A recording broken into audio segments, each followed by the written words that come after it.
Hello everyone, आज की इस वीडियो में मैं आपको करवाने वाली हूँ ट्रिग्नोमेट्री की एक्सरसाइज 8.1 जो ओल्ड एनसीईआरटी है, जो न्यू एनसीईआरटी उनके अकॉर्डिंग आप चेक कर सकते हैं कि आपको कौन सा चैप्टर है। ट्रिग्नोमेट्री में फर्स्ट एक्सरसाइज का थर्ड क्वेश्चन है बोर्ड पर। ट्रिग्नोमेट्री के जो भी फॉर्मूले इसमें यूज़ होंगे वो फॉर्मूले मैं पहले करवा चुकी हूँ अपनी पहली वीडियोज़ में, तो वो आप वीडियो जा करके देख सकते हैं। मैंने चार्ट को भी याद करने का शॉर्ट तरीका बताया हुआ है। तो आज करेंगे इसके थर्ड क्वेश्चन से स्टार्टिंग। इससे पहले क्वेश्चन भी मैं पहले करवा चुकी हूँ। तो थर्ड क्वेश्चन में क्या कह रहा है कि if sine A is equal 3/4 calculate cos A and tan A. सबसे पहले मैं आपको इन्हीं वैल्यूज से ट्रायंगल पे वैल्यू कैसे पुट करनी है वो बताती हूँ।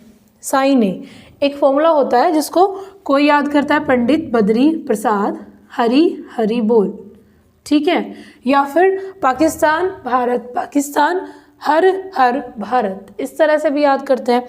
सभी की अपनी अपनी ट्रिक्स हैं। तो जिसमें पहला फॉर्मूला होता है वो हमारा साइन का होता है, जो सेकंड होता है वो कोस का होता है, और जो थर्ड होता है ये हमारा tan का होता है, ठीक है।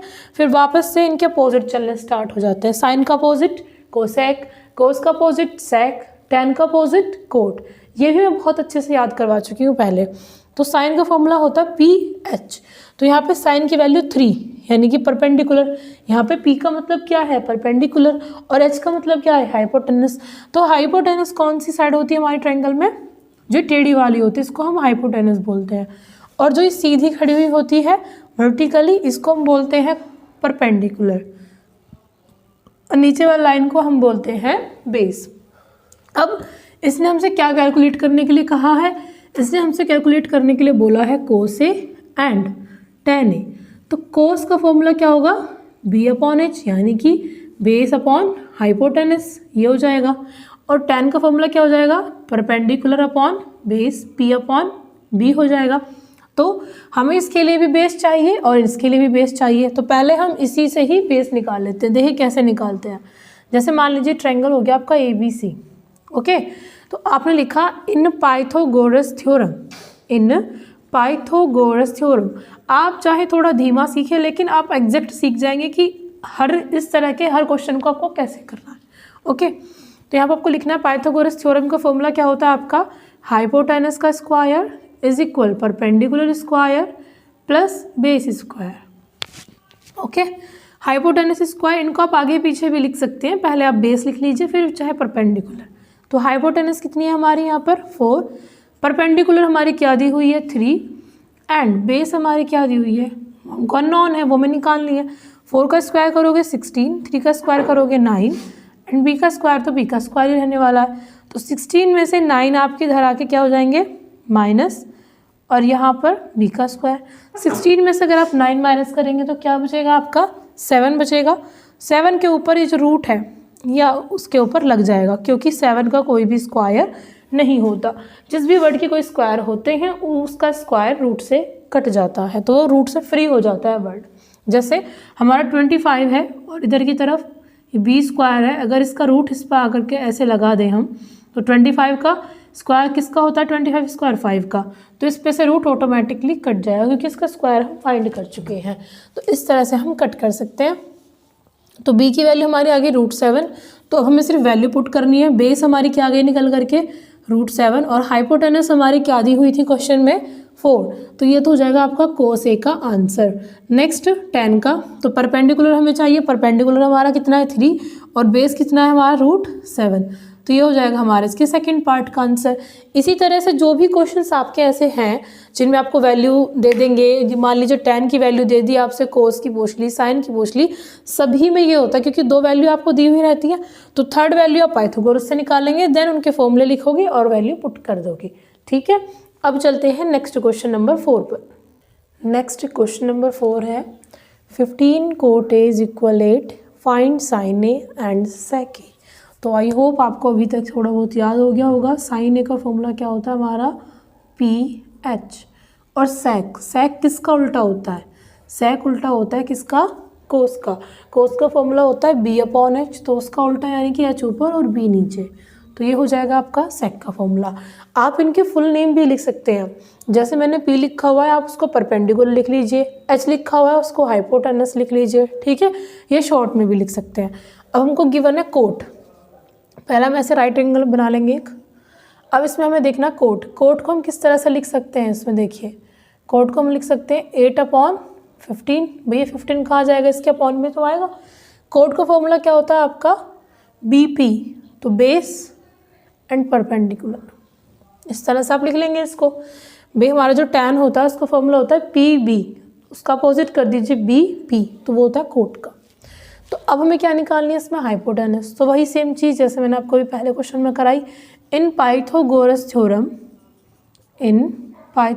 थ्योरम हम जानते हैं hypotenuse square is equal perpendicular square plus base square. तो हाइपोटेनस का स्क्वायर ऐसे रहेगा क्योंकि हमें इसकी वैल्यू नहीं पता। परपेंडिकुलर की जगह 15 का स्क्वायर, बेस की जगह 8 का स्क्वायर। 15 का स्क्वायर करोगे तो आपका आएगा 225। ओके, 8 का स्क्वायर करोगे तो आपका आएगा 64। दोनों को ऐड करेंगे 5 और 4 9, 6 और 2 8 एंड 2। अब ये जो हमारे इधर स्क्वायर था ये एक रूट के बेस में बन के इसके ऊपर आ जाएगा। ठीक है, तो हमें देखना है कि अगर 289 के इसका स्क्वायर होता है तो हम उसको लिख देते हैं, और अगर नहीं होता है तो फिर हम उसको रूट में रहने देते हैं। ठीक है, उसके फैक्टर सॉल्व करके लिखते हैं। लेकिन हमें पता है कि 289 किसका स्क्वायर होता है, 17 का। तो यहाँ पर हमने लिख दिया 17। तो ये हमारी क्या निकल के आ गई है, हाइपोटेनस।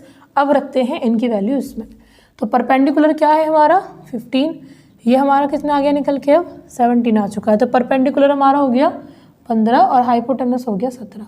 तो ये तो हुआ साइन ए का आंसर। नेक्स्ट हाइपोटेनस कितनी है हमारी 17 और बेस कितना दिया हुआ है 8। तो ये हो गया हमारा सेक ए का आंसर।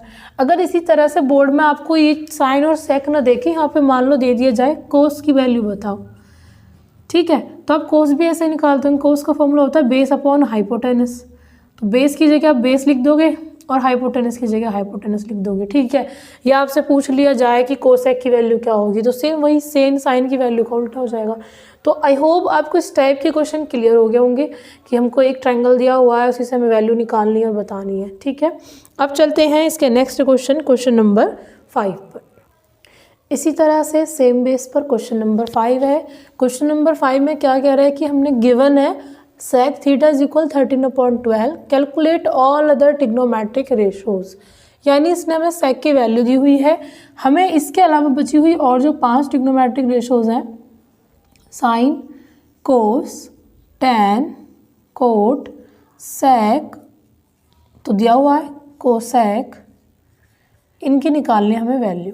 ठीक है, एक की इसने दे दी, उसी से हमें इन पांचों की बतानी निकाल के।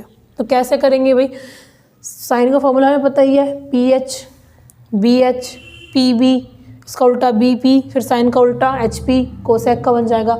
ये आपको बिल्कुल रटा हुआ होना चाहिए। ठीक है, तो अब इनसे हम पाइथागोरस से हम क्या निकालेंगे, परपेंडिकुलर, क्योंकि वो हमें चाहिए। हमें अगर सभी रेशोज के आंसर बताने तो हमें तीनों चीज़ें पता होनी चाहिए ना, तीनों यूज़ होंगी क्योंकि। तब निकाल लेते हैं हाइपोटेनस के square is equal perpendicular square plus base square. Hypotenuse की जगह 13 का स्क्वायर, परपेंडिकुलर की जगह P का ही स्क्वायर रहेगा और बेस की जगह 12 का स्क्वायर आ जाएगा। 13 का स्क्वायर होता है 169, 12 का स्क्वायर होता है 144, 169, 144 इधर आएगा तो इसमें से लेस हो जाएगा, इज इक्वल P स्क्वायर। 169 में से 144 लेस करोगे तो आपका बचेगा 25। फिर जो स्क्वायर है ये आके इसके ऊपर एक रूट के रूप में आ जाता है, मैंने आपको बताया। अगर इसका स्क्वायर कुछ है, अभी मैंने एग्जांपल देके 25 का बताया था आपको, अगर इसका स्क्वायर कुछ है तो ये रूट से बाहर आ सकता है, वरना ऐसे ही रहेगा। तो हमारे परपेंडिकुलर क्या आ गए निकल करके 5। तो हम इनके आंसर्स बता सकते हैं। साइन का क्या होता है फॉर्मूला, P/H। तो परपेंडिकुलर क्या है हमारी 5 और हाइपोटेनस कितनी है 13, तो इसका आंसर हो जाएगा 5/13। ऐसी कोस का फॉर्मूला BH, टैन का PB, कोट का BP, कोसेक का HP। ठीक है, BH बेस क्या है हमारी 12, हाइपोटेनस 13, इसका आंसर हो गया 12/13। ऐसे टैन का निकालिए PB, तो P की जगह क्या रखेंगे आप 5, बेस की जगह निकाल के देखिए आगे 5/12, BP, B की जगह 12, P की जगह 5 आंसर, HP, H की जगह 13 और P की जगह 5, इसका आंसर ये हो जाएगा। तो इतने इजी से होते हैं ट्रिग्नोमेट्रिक रेशोज को निकालना जब आपको कोई भी वैल्यू गिवन हो। तो ये मैंने कराया आपको 3 क्वेश्चंस। ठीक है, इससे नेक्स्ट वीडियो में मैं अगले वाले क्वेश्चंस कराऊंगी। अगर आपको ये सही से समझ में आए हो तो एक बार खुद से भी करके प्रैक्टिस जरूर करें अपनी बुक से दोबारा से। मिलते हैं इसी तरह की नेक्स्ट वीडियो में। Thanks for watching.